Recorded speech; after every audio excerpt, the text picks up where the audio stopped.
Well, good morning, everybody, and welcome to our online service. And we are on the second week of Easter. This is week number 2 of Easter, because it's not just a day, it's 8 weeks long. So welcome to week number 2 of our Easter series. We're in a thing called A Different Kind of Power, where we're looking at the power of God compared to what we think of as power, and we find that God's power is actually seen when God loses everything in this death of Jesus moment and experiences resurrection. So today we have the doubting disciple, or is he doubting so much?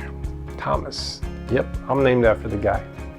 His Greek name means twin, although I don't know who his brother is. So yeah, we're going to explore John 20, so hang on to your hats, and here we go.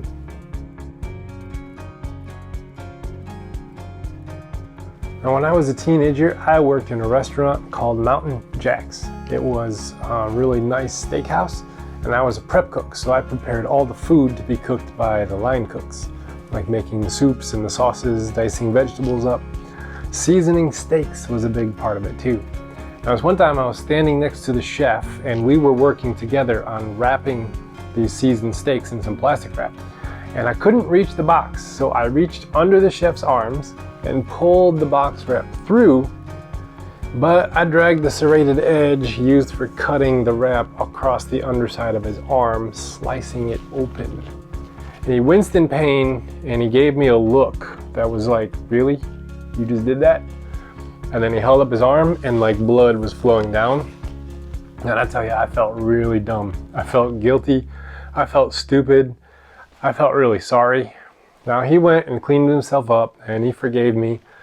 But man, every time I saw that bandaged arm, I still felt really stupid for a long time.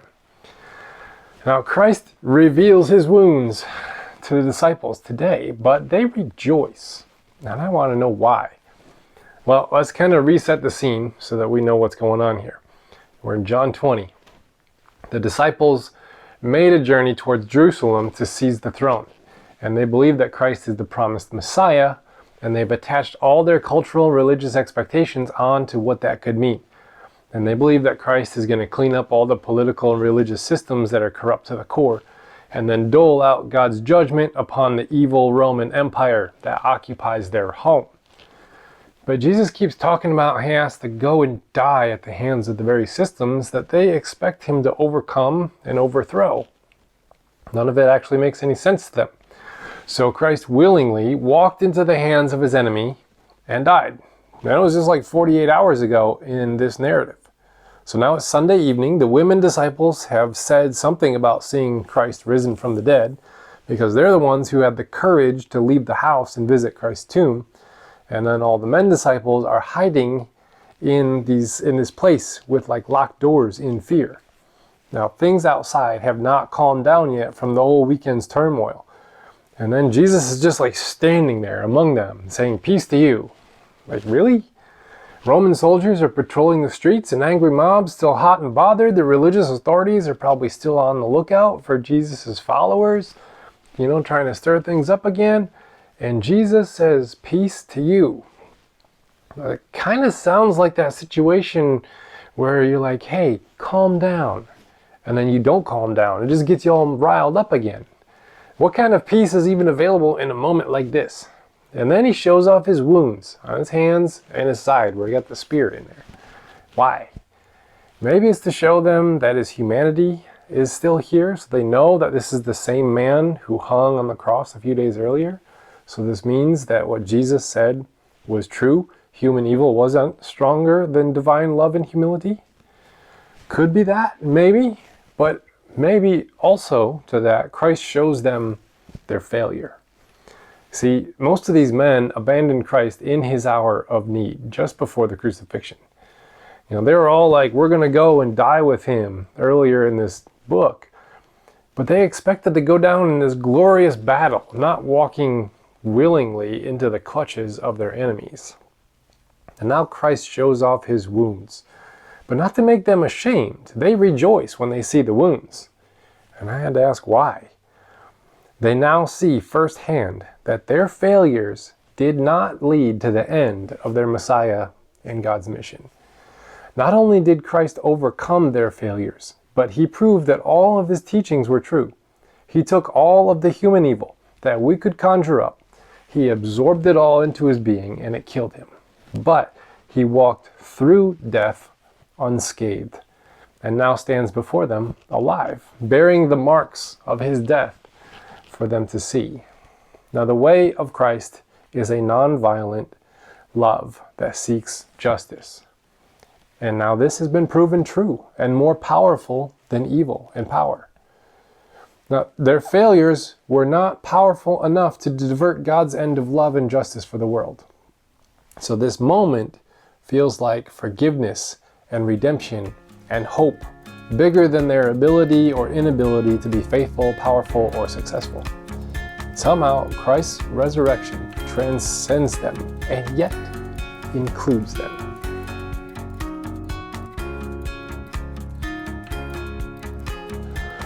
About 20 years back, because I'm old, I went to Guatemala with a group of 25 folks to help a soccer club get set up in these communities with a mentoring program. And we built and restored some community soccer fields as well as some schools. And one of these areas was very well known for its gang activity. And one of the gang members must have seen our bus full of like 25 folks pull into the community because a call was made to the school principal asking her to pay for the protection of the gang. From what? Protection of the gang from the gang. So you have to pay the gang money to protect you from what the gang's going to do to you if you don't have their protection. It's like this circular reasoning kind of a thing.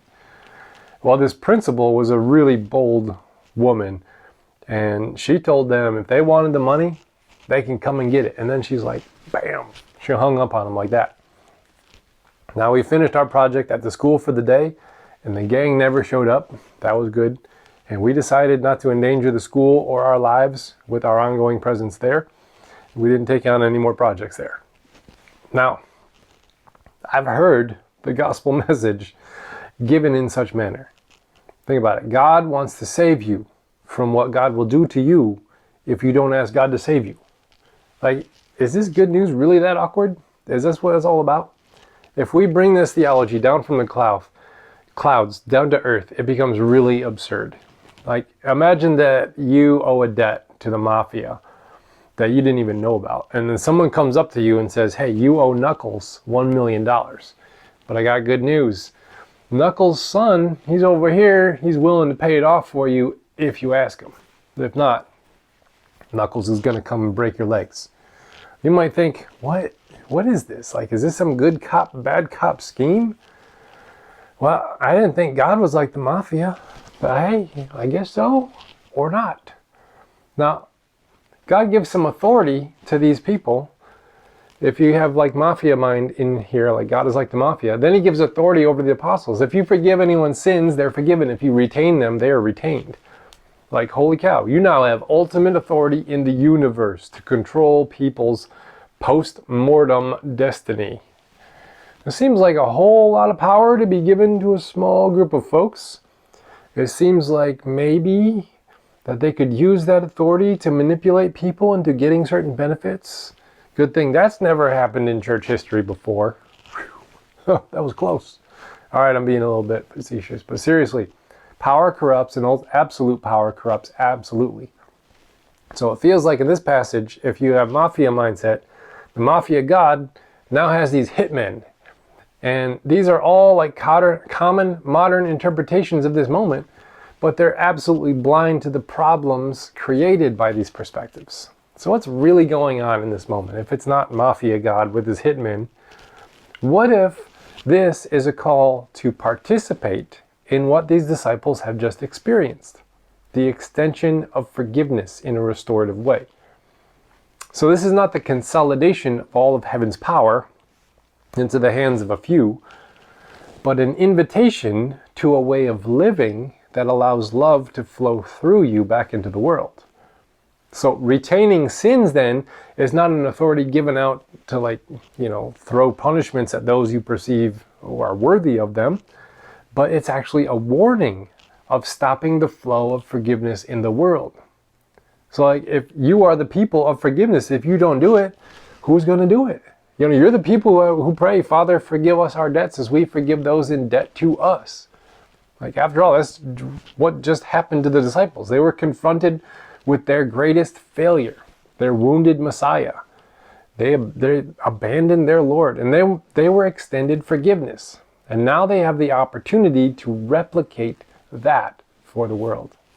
See, after you've failed miserably, you usually have an opportunity to meet humility that gives you an ability to build your life upon the bedrock of compassion. You're then more free to extend forgiveness because you're not out for vengeance all the time. And your sense of justice can be shaped by God's desire to restore that which is broken. And then you become a conduit, not only of forgiveness, but of justice in the world. And this is certainly a far cry from the mafia god and his hitman perspective.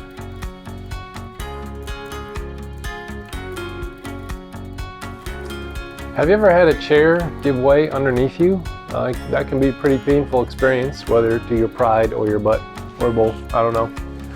Now, when you've been able to count on a thing, and then that thing has failed you, it creates hesitancy. When you go sit in a chair, again, you might do so a little bit cautiously, perhaps even explore the condition of the next chair you go to sit in. Why?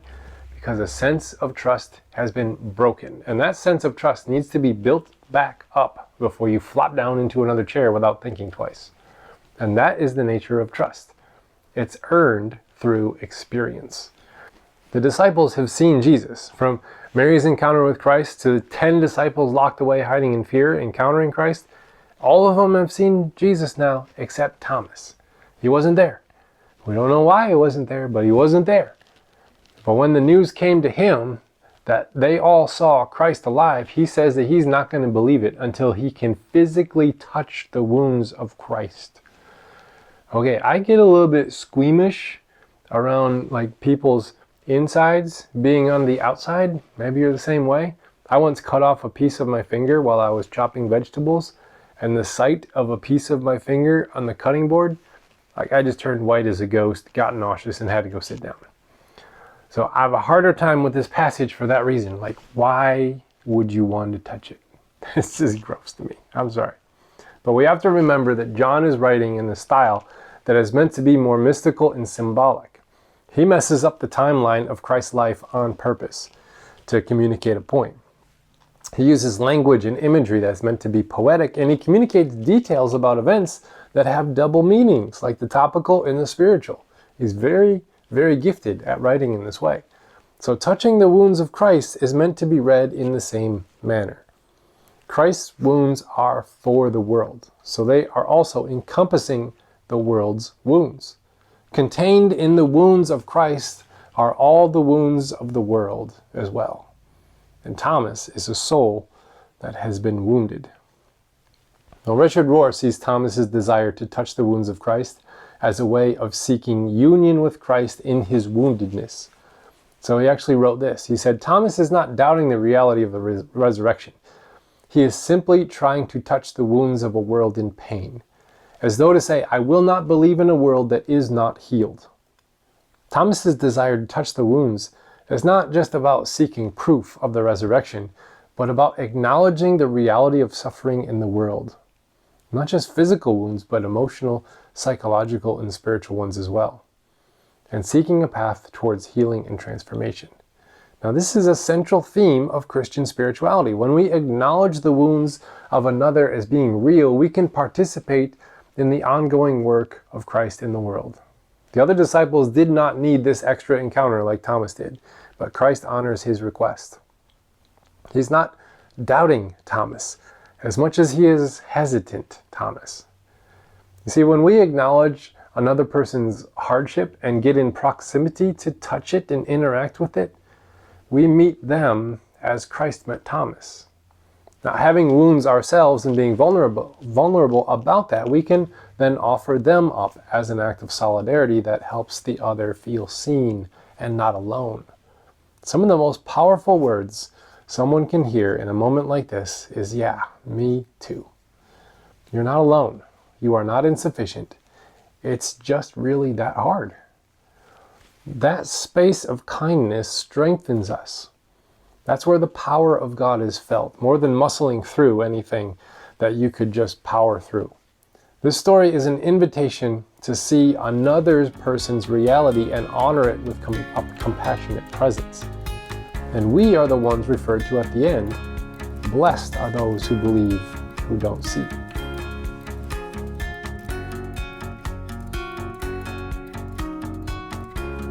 One of my favorite poets, Walt Whitman, once said, "Re-examine all you have been told in church or school or in any book, and dismiss whatever insults your own soul. And then your very flesh shall be a great poem and have the richest fluency, not only in its words, but in the silent lines of its lips and face and between the lashes of your eyes, and in every motion and joint of your body." This quote encourages us to have the courage not to conform, but to remain authentic to our intellectual and inner life. This is exactly what Thomas, one of the disciples of Jesus, exemplified in the Gospel of John. He refused to hold on to ideas about God, but wanted to see the flesh and bone of God. Thomas's courage teaches us to embrace doubt as a form of faith and have the courage to speak the truth. Now, Thomas is often known as the doubting disciple, but this is a totally unfair characterization. In John 20, we see that Thomas's courage, he had to say things as they ought to be said. He expresses his doubts about Jesus' resurrection, and he refuses to believe in something just because others told him about it. He wants to experience it for himself, to see the flesh and bone of the risen Christ. This is not an act of doubt, but an act of faith. Now, here's how it is. In his book, The Way of the Heart, Thomas Merton says, faith means doubt. Faith is not the suppression of doubt, it is the overcoming of doubt. And you overcome doubt by going through it. The person of faith who has never experienced doubt is not a person of faith. You see, doubt is a form of faith, much like courage is a form of fear. Doubt is not the absence of faith, but rather the willingness to ask questions and seek answers. Thomas demonstrates this courage to doubt and to seek truth, and in doing so, he teaches us that doubt is not the opposite of faith, but rather a crucial part of it.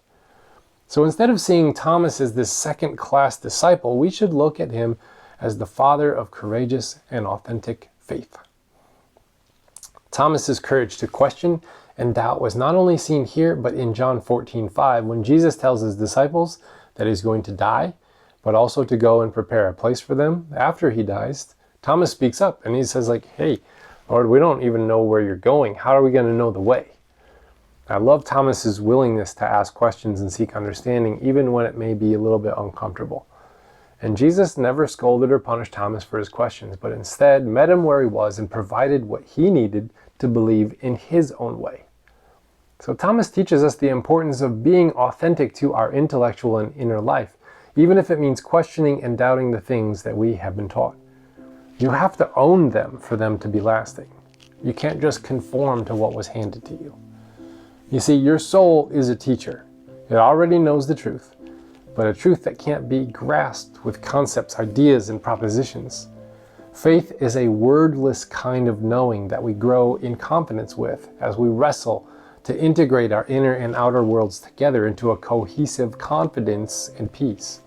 So if you have doubts, and you're not sure what is true, or have gone through some kind of faith deconstruction or dark night of the soul, you're not some second-class Christian, you're just an honest human being.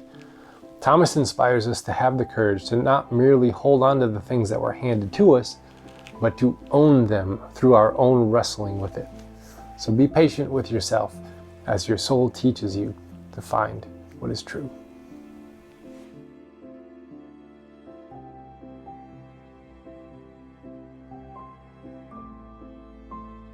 Well, thank you so much for joining us here for this little space here. If you want to help contribute to what we got going on here, there's a couple ways that you can partner with us. As by liking, commenting, subscribing, and all the things that whatever platform you're on, just do the things with all the buttons, and you know how it works because you've been there before. So you go ahead and follow us, and you can get updates on when we release these videos on Mondays, and Wednesdays, Fridays, Saturdays, and Sundays. 5 days a week, you get stuff from here. Also, if you want to partner with us financially, there's a QR code right here. There's a website down there, and you can type that into your googly bar up there, and it takes you where you need to go to make a one-time or a recurring gift that helps keep these things moving and a part of your life and mine. So we'll see you next week for week number 3 of Easter, where we explore more of the resurrection and a different kind of power than what humans conjure.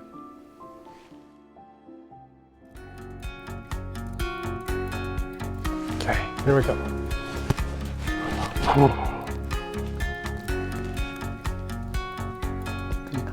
Okay. The disciples have seen Jesus from Mary's